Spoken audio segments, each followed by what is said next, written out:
Every day we struggle to do what is right.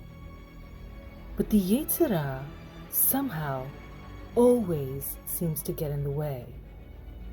Though there are times when we are successful, we should never let our guard down, as a victory today will not guarantee a victory tomorrow, and a defeat today will not guarantee a defeat tomorrow. But the Yetzer is an ancient and skilled enemy who will strategically lie in wait as he perfects his art of war. But fighting the Yetzer is a lifelong undertaking, and in fact, one should never be sure of himself until his dying day. But in order to fight him, you must learn the rules of engagement. But I guess you can say these are matters of the soul and the duties of the heart. With Hashem's help, you're listening to another edition of Duties of the Heart. And if you'd like to sponsor a share, please contact me at gimeldalit777@gmail.com.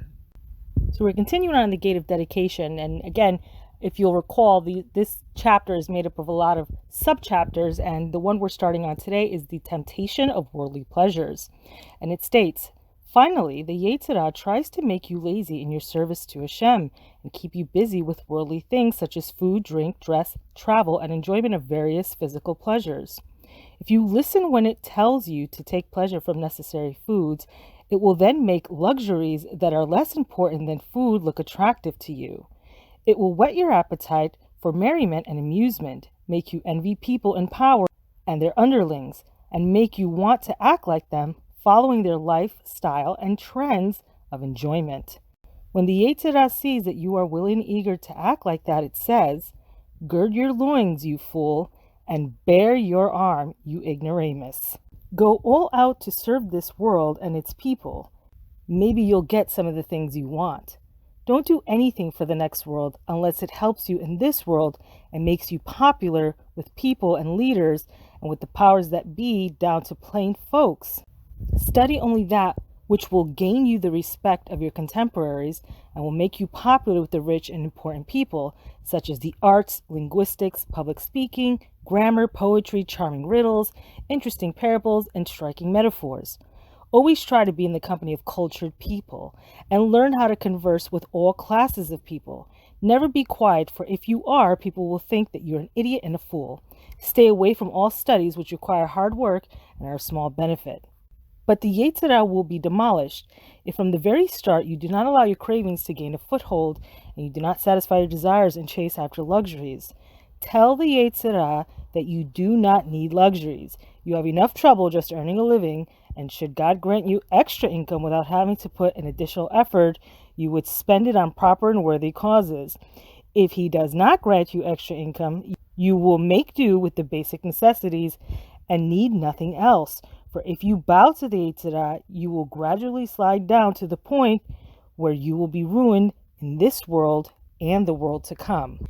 So now I really feel like that little subsection should be keeping up with the Joneses. I mean, the Rav is saying something that we kind of see played out in front of us all the time. And really what we see is like the aftermath of people and perhaps ourselves from time to time, if we're, Chas v'shalom, not stuck in that situation now, where it's true. I have been reading up for a while this correlation between food and like the more you like indulge into it, you become almost like animalistic. And what it does is that it causes a greater bond to physical things, to geshmiut. And when that happens, it's hard to focus on the hereafter and those things that will give you a reward.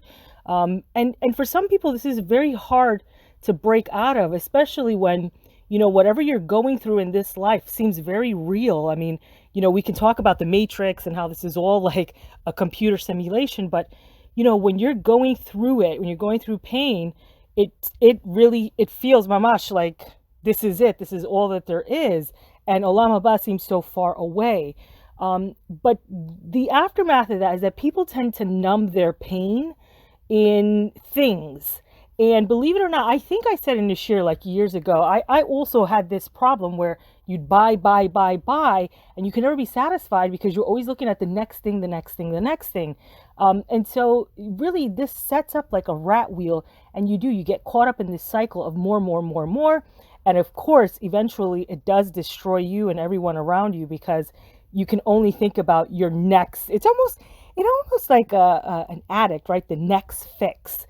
So this is a very dangerous method that the Yetzer uses, but it is time tested and it works like a charm. So I guess when you're looking from the Yetzer's point of view, if it ain't broke, don't fix it. So it's very important to get this into your head and your psyche. But this is something that's not, this will take a lifetime for some people to kind of break out of.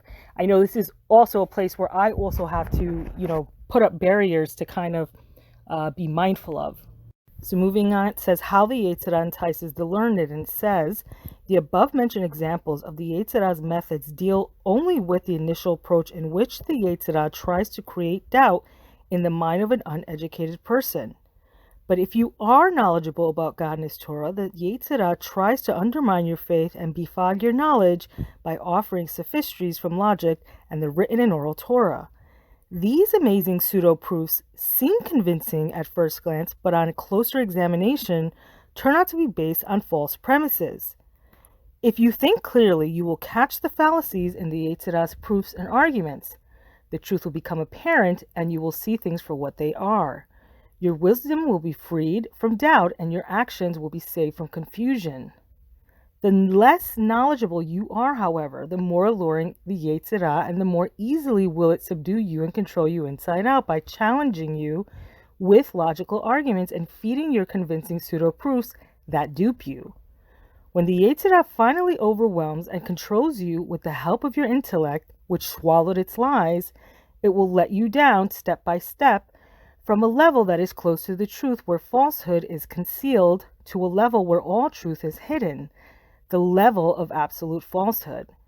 It will uproot you from this world and make you lose all your reward in Olam Haba.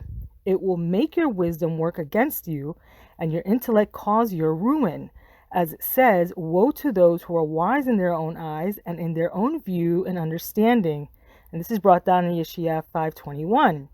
They have rejected the word of Hashem, so what wisdom is there in them? This is brought down in Yirmiyah 8:9. And for all the ways of Hashem are straight, the righteous walk in them, and the sinners will stumble over them. And this is Hosea 14:10. Wisdom, when used correctly, can cure any disease of the soul and the heart, but when used incorrectly to find proofs for the temptations of the Yetzer, becomes a pervasive, incurable disease. In that way, the Torah is compared to fire. It says, behold, my word is like fire. And this is Yirmiyah 23:29. It will light up the eyes of those who wish to fulfill God's will. And it says, God's mitzvot are clear, making the eyes light up. This is Tehillim 19:9. And your word is a lamp for my feet and a light for my path. And this is Tehillim 119:105. But it consumes those who stray from his path, as it says, for with fire Hashem will judge. And this is brought down in Yeshaya 66:16. He will rain down coals upon the wicked. And this is Tehillim 11:6. When the wicked people scorned Yirmiyah because he reprimanded them, he said, I will not mention him and not speak in his name anymore, but his word would be like a burning fire in my heart. And this is recorded in Yirmiyah 29. So it says, be careful not to stray from the path of your forefathers and the early sages by taking your own advice, making your own deductions. Don't doubt your forefathers' tradition about what is best for you, and don't contradict the advice they give you. They have already considered every idea and its implications. If you think that your thoughts are correct, it may be because you fail to realize the harm that follows in their wake. In your short-sightedness, you see only the positive aspects, overlooking negative angles. As the wise Shlomo HaMelech said, do not move back the long-standing boundary marker that your forefathers established. Hear, my child, the discipline of your father. And this is brought down in Mishlei 1:8. He described a person who has contempt for his forefathers and abandoned their ways, and a generation that is pure in its own eyes and does not cleanse itself of filth. And this is also brought down in Mishlei 30:12. a generation that curses its father and does not bless its mother. And this is also brought down verse 11. And the eye that mocks a father. And this is also in 30:17. So, I would imagine that when this was first written, it probably would have seemed very unimaginable that we would have sunk as low as we have. Reading this now, this is exactly, what I, and I'm sure many other people have said. And I've always said, it seems so crazy that at one time we were all on the same page, right? All the things that Rabbanim have always said, the Rambam's time, the Ramban's time, like all these great and wise, sages, everyone was on the same page. Like, you don't see this shtuyot that we see going on now where people make leniencies for themselves for whatever reason, whatever the genesis of their, ideology is behind that, whether it's trauma, whether it's anger, they're upset with Hashem for whatever reason, they take on these leniencies, and before you know it, the line is no longer existent. And so now we find ourselves today in this atmosphere and environment where it's very hard. Even people who look very religious and seem to act very religious can be as false as, as a knockoff Louis Vuitton bag. Like, it is so rampant, this problem.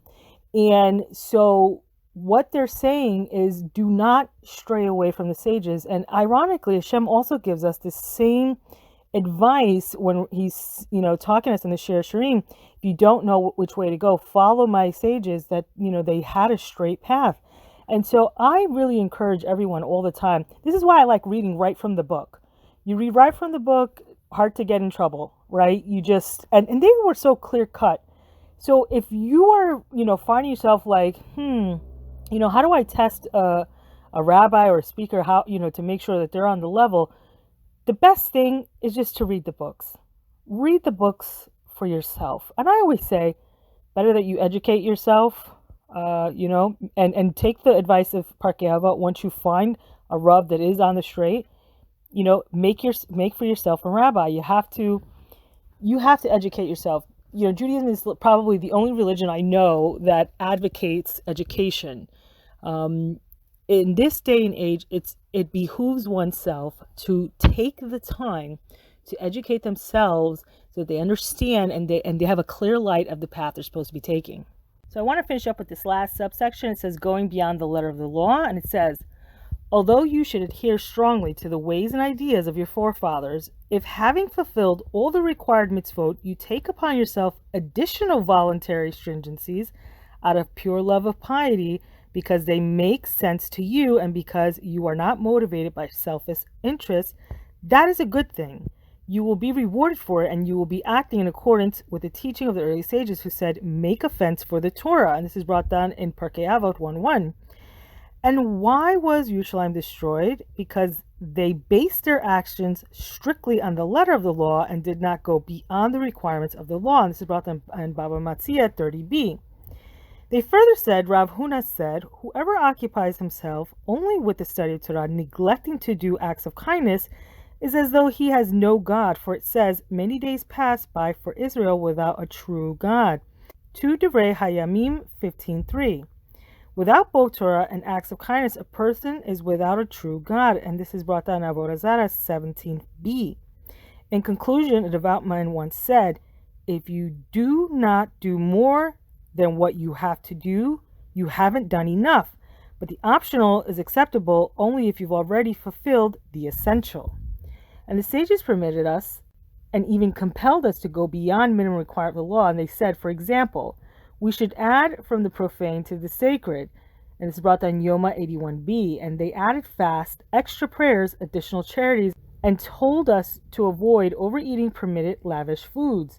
They warned us not to take an oath in God's name, even for the truth, and not to talk too much, even the truth.